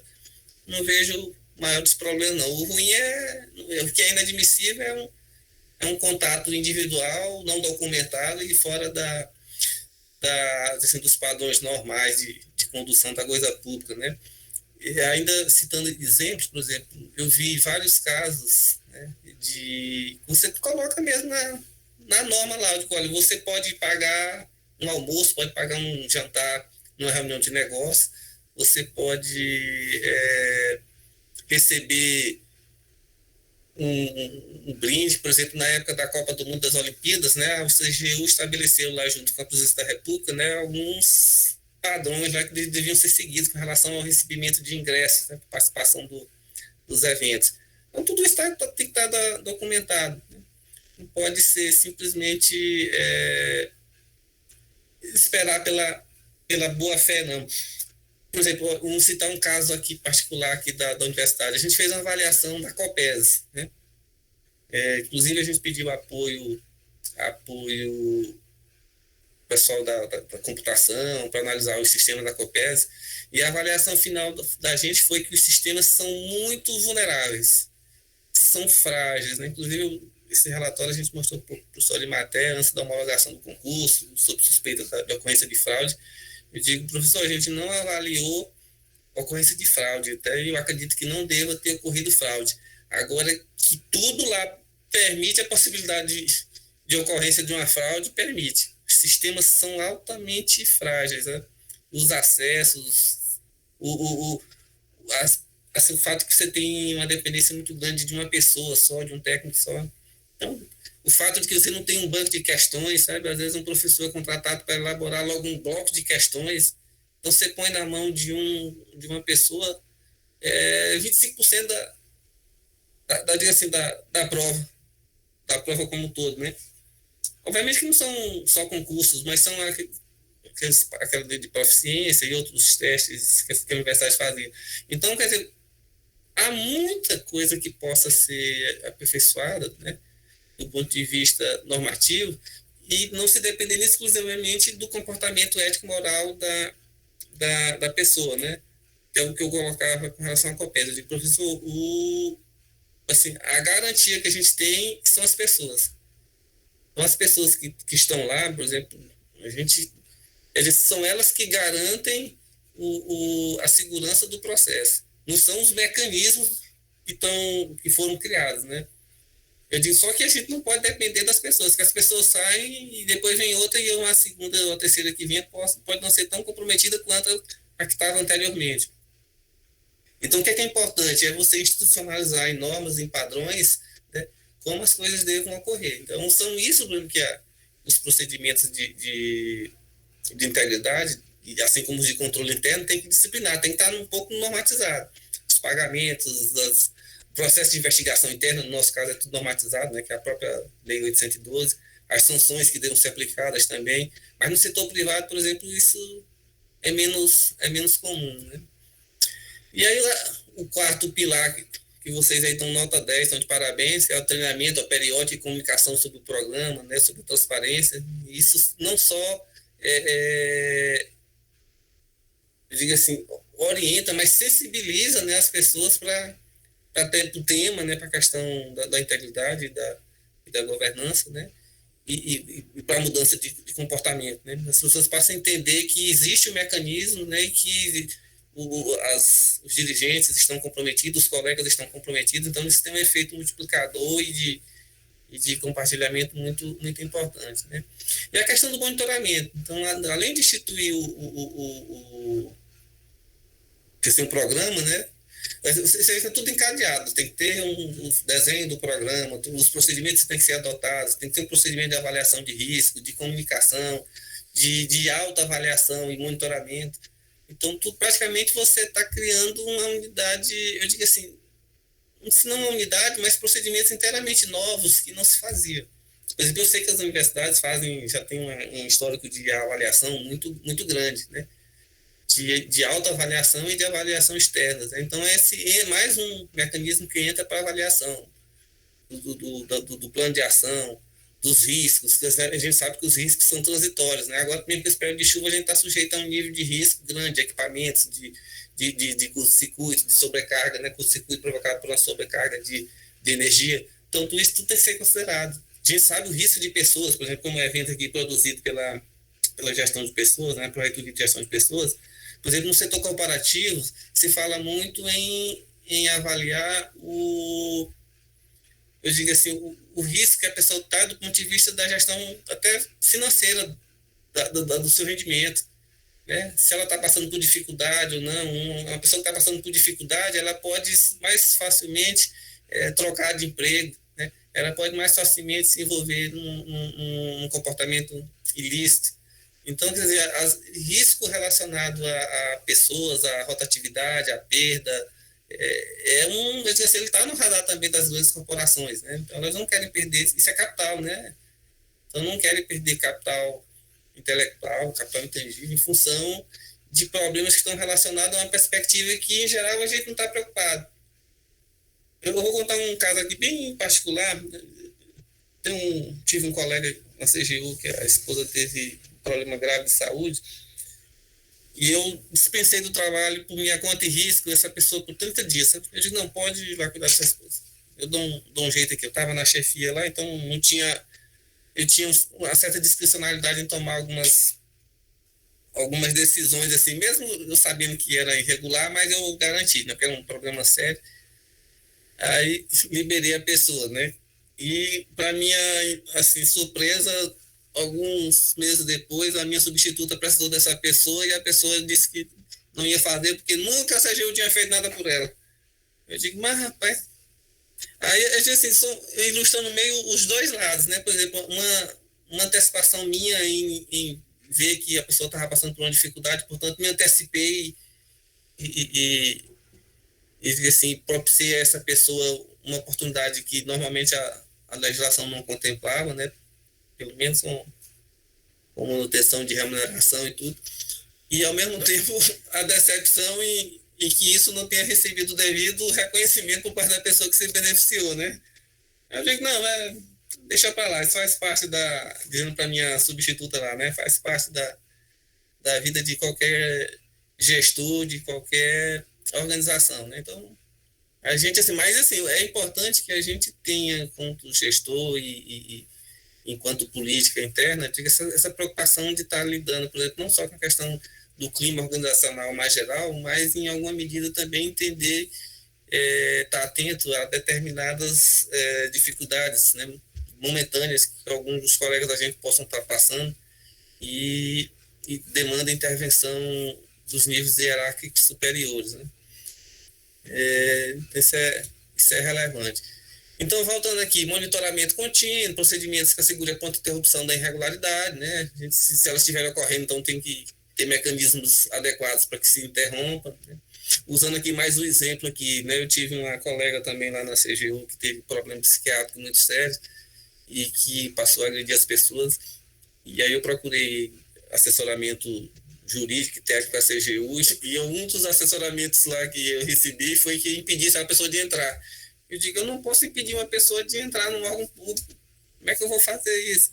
Aí eu disse, não vou fazer não. Primeiro que era no Ministério da Fazenda ali, né? Primeiro que eu não posso impedir ninguém de entrar no Ministério da Fazenda, porque ali não era só CGU, né? E segundo que não me parece que eu estou assim, cerceando o direito de vir de uma pessoa, por mais problemática ela possa estar. Então, são questões que a gente tem que estar atento e, eventualmente, contemplar isso nas avaliações de risco que a gente faça, né? Por exemplo, o controle sobre transeuntes dentro de uma instituição que faz pesquisa de ponta ou mesmo pesquisa avançada, isso é relativamente sério, né? Então, será que as universidades, né, elas têm as salvaguardas devidas para controlar e impedir que desapareçam pesquisas, dados relevantes? A gente sabe que, assim, imagina que a quantidade de gente interessada em conhecimento tecnológico, um pouco esforço, deve ser gritante. Então, assim, pode ser que numa universidade aqui no Nordeste, aqui no Piauí, isso não seja uma questão de ponto, mas num grande centro de pesquisa, você tem que ter salvaguardas de risco, né? Salvaguardas de avaliação mecanismo de avaliação de risco e salvaguardas para impedir que ocorram muito rigorosas, né? Então, assim, cada situação, cada contexto é que vai propiciar diga assim, o desenho dos mecanismos do plano de ação adequado para enfrentar aqueles riscos, né? E aqui, só para ilustrar, por exemplo, a 3M foi uma das empresas que, durante o meu período na CGU, eu analisei num programa Proética, né?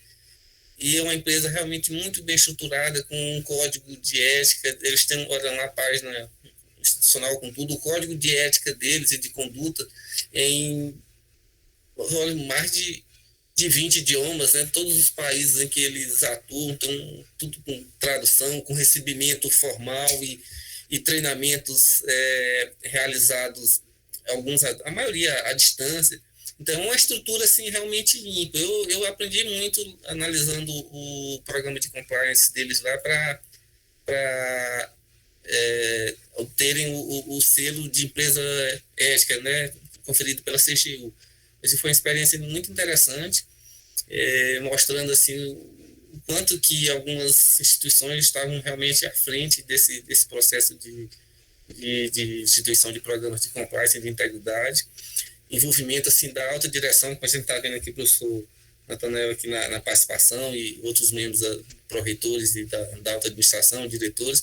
Então, isso é que dá, eu digo assim, cara e visibilidade ao programa, né? Eu digo assim, o programa não pode, ele não deve, não é que não possa ser, ele não deve ser um instrumento formal publicado. Ele tem que ser um instrumento concreto de mudança de comportamento, né? Então, hoje, infelizmente, por exemplo, termino falando muito da universidade aqui, o da universidade é só formal. O plano está lá, cumpriu o prazo, está bem redigido, as ações estão corretas, mas pronto, ele findou ali, com exceção do funcionamento da ouvidoria, da unidade de correção, e aqui até a comissão de ética estava desatualizada. Né? Comissão de ética com membros nomeados em períodos diferentes, né, para que não haja uma mudança integral, estava tudo meio defasado. Com a pandemia, então, acho que as coisas ficaram ainda mais difíceis de serem corrigidas. Então, finalizando, eu, assim, a avaliação que eu tenho da iniciativa de vocês é a melhor possível. Eu acho que vocês estão bem, estão comprometidos. A participação da alta administração evidencia isso, o interesse dos servidores e dirigentes. Eu estou vendo aqui 40 participantes agora, quase na hora do jogo do Flamengo aqui, nossa, ainda tem bastante gente, né? Isso mostra o tanto que vocês estão comprometidos, né? Dirigentes e servidores estão no caminho correto, portanto, e continuando isso, vocês brevemente vão ser referência. A gente vai ter que deixar de olhar para o Rio Grande do Norte, olhar mais para o nosso litoral aqui, né? Eu digo assim, boas práticas estão surgindo, e eu tenho certeza que vocês vão obter sucesso, né, e se tornar uma referência, até para a gente aqui da UFP, né? Então, era isso. Me desculpe se eu falei demais e passei do prazo inicialmente estipulado, mas fica à disposição para outra rodada de conversa, sempre que a Mara, as colegas aí, Samara, Rafaela e as que estão mais diretamente envolvidas com isso, quiserem me procurar, eu estou sempre à disposição. Já tem meu celular aí, 24 horas ligado, às vezes eu não respondo porque está carregando, mas eu gosto demais de ajudar, e essa experiência aqui na universidade tem sido ímpar assim, na minha carreira, né? Talvez eu nem volte mais para a CGU, já estou querendo me aposentar.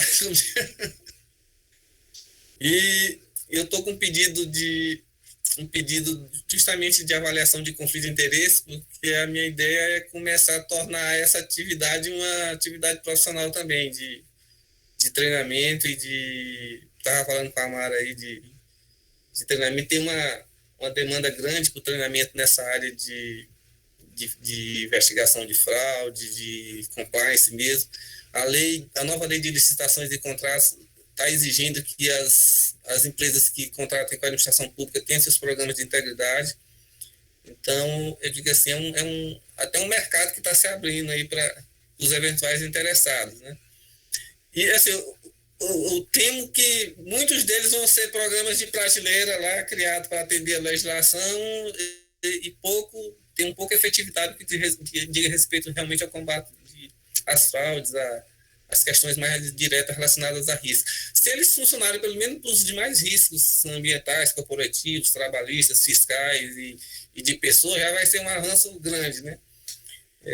Porque a gente sabe que, infelizmente, a questão da corrupção está entranhada de um jeito que tem gente que costuma dizer que não sobrevive enquanto empresa se, infelizmente, não pagar suborno em determinadas operações com o Estado, né? E é lamentável que isso ocorra, mas se os programas vierem para atender essas demais áreas aí, acho que vai ser um ganho grande para as organizações, né, de uma forma geral. Pois finalizo agradecendo aí ao professor Natanael, a Mara, aí, a Rafaela, a Samara. Muito obrigado e parabéns mais uma vez. Professor, a gente agradece e quero lhe dizer que, assim, agora a gente está com 40, mas a gente chegou a 48 participantes, viu? Que bom. Então, assim, foi muito bom, foi muito esclarecedor. Por exemplo, para mim que li, e hoje, assim, rapidinho eu consegui compreender, né? do que se tratava mesmo e do papel nosso, né, em todo esse novo contexto. E isso aí eu particularmente julgo que, para mim, foi a parte mais importante, né, essa questão do nosso papel também. Então, assim, foi maravilhoso estar com o senhor aqui e também foi maravilhoso ver essa sala cheia, né? Isso é muito gratificante, porque a gente prepara tudo, assim, com muito cuidado, com todos os detalhes, né? Ver a equipe da comunicação. Então, a gente tem, para chegar ao que a gente está aqui agora, né? Existe todo um serviço de bastidores, uma equipe muito comprometida. E eu fiquei muito feliz quando o senhor disse assim, a palavra é realmente gestão de pessoas, né? A nossa pró-reitora está aqui, a Georgette. A Georgette está de férias, só para você ter ideia, está de férias e está aqui. Né? Nossa pró-reitora de gestão de pessoas e toda a equipe, né, da Progep. Então, assim, quando o senhor disse assim, a palavra mesmo é gestão de pessoas, eu fiquei com um sorriso largo aqui, né? A gente tem que puxar a brasa para a sardinha da gente. Então, assim, eu particularmente queria agradecer a todos que estão aqui. Nós ainda estamos na universidade, eu, a Jamile, né? Para qualquer problema que desse, a gente estava aqui. A equipe da comunicação está pertinho da gente também, que está fazendo a gravação, né? Para poder transmitir depois. E o espaço está aberto para vocês, né? Quem quiser falar, lembrem-se que nós somos exclusividade, tá? Muita gente queria estar aqui e vai ficar gravado, mas só nós, por estar numa sala exclusiva com o doutor Edilson, podemos agora perguntar, podemos falar, né? Então, vamos usar esse momento que nos foi dado. Espero nos encontrar em um outro momento. Foi um prazer muito grande. Eu disse até para a professora Mara. A professora Mara hoje já está checando os últimos detalhes. Eu digo, não se preocupe, que até meu cabelo eu já ajeitei hoje. Para dar as boas-vindas para o doutor Edil, se ela começar a saber. Então, assim, isso só reflete o cuidado todo que toda a equipe teve, viu? Eu passo para a turma que está aqui, para quem quiser falar. O professor Natanael já levantou a mão e aí a gente vai organizando, tá bom? Ótimo. Bem, a minha palavra aqui vai também nessa direção do agradecimento, viu, Edilson? Eu acho que você fez assim, uma excelente explanação de uma forma assim, bastante didática e eu acho que assim, foi muito bom para todos nós. Quero agradecer também os nossos colegas que estão aqui até esse horário, nossos servidores, nossos diretores, nós estamos aqui com praticamente, né, todos os pró-reitores, eu acho que isso é importante, né, que é um assunto que comporta nós todos, né, este que é um paradigma, é uma mudança de cultura mesmo, eu acho que a gente, enquanto o UFDPA, estamos iniciando agora, nós somos uma universidade nova, a gente pode começar diferente, a gente pode fazer de uma forma, né, de uma forma diferente, e eu acho que só quem ganha é o nosso público, é a comunidade acadêmica de forma geral e o nosso público que vem buscar os nossos serviços. Então eu quero aqui lhe agradecer. Quando você falou aí em aposentadoria, eu até imaginei que quem sabe você não queria aposentar aqui na praia e vir tomar café com a gente. Portanto, Quem sabe? Fica o convite, viu, Edilson? Mas assim, a UFDPA está de portas abertas para você, sempre que quiser, né, estar por aqui, nós vamos lhe receber da melhor forma possível. E eu já também agradeço por você ter disponibilizado a sua equipe, que esteve com a gente aqui durante uma semana, nos ajudou de uma forma assim, muito especial. Viu? Eu acho que a equipe da Mara, diretoria de governança, né, acho que aprendeu muito com eles, tiraram muitas dúvidas e eu acho que a gente avançou muito. E esse é o caminho, avançar sempre. Então, mais uma vez, eu lhe agradeço e estou aqui à sua disposição. Estou às ordens também. Depois eu disponibilizo a transparência, viu, Samara? Tá certo. O pessoal que está inscrito no curso, o professor Edilson já mandou o material. Na verdade, ele já postou, não foi? O professor Edilson postou lá. Estava lá muito interessado. Disse assim, eu quero só que me ajude, eu mesmo vou postar. Então, ele já postou um material bem legal para a gente. E aí, ele vai disponibilizar o material e a gente também vai estar postando. Esse material, gente, ele está acessível para as pessoas que estão inscritas, tá? Mas para todos os demais que estão aqui, a gente se compromete em passar por e-mail, tá bom? Todo o material que ele forneceu, a gente repassa por e-mail para todos vocês. A professora Mara está na vez, quer falar? Boa noite, meu querido Edilson. Mais uma vez, muito obrigada pela sua expertise, pela sua experiência, pelo seu know-how, que nos traz esse diálogo, que foi, assim, maravilhoso, porque deu abertura para alguns servidores tirarem as dúvidas, familiarizou a discussão, como a própria Samara falou, de uma forma, assim, clara, bem simples, e que nós terminamos alcançando o nosso objetivo, que foi exatamente essa, de você nos passar o que é governança, porque às vezes a governança é vista como um cumprimento de lei, e nada mais é do que boas práticas, e a partir das pessoas. Então, quando você colocou a gestão de pessoas assim como um ponto crucial, é exatamente isso, é a mudança de cultura, é sair daquela visão tradicional que a administração pública tem para uma visão mais inovadora, sinérgica e proativa.